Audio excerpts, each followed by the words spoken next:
আমি কাদের। আজ জীবনের সবচেয়ে কষ্টের সত্যিটা আপনাদের সাথে শেয়ার করছি।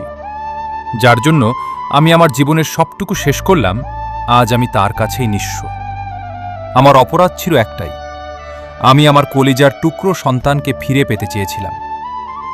সেই শেষ সম্বলটুকুর মায়ার টানে কত অপমান, কত লাঞ্ছনা যে মুখ বুজে সহ্য করেছি, তা কেবল আমার ওপরওয়ালাই জানেন।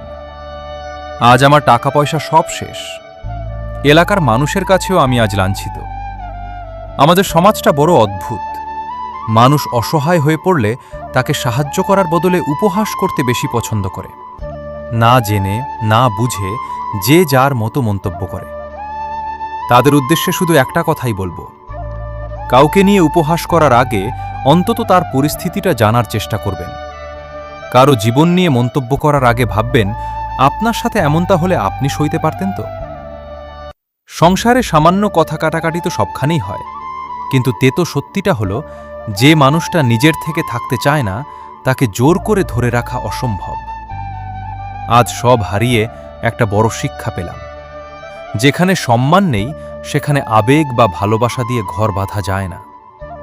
তিল তিল করে প্রতিদিন অপমানিত হওয়ার চেয়ে সব হারিয়ে শূন্য হাতে সেই জায়গা থেকে বেরিয়ে আসাটাই সবচেয়ে বড় সার্থকতা।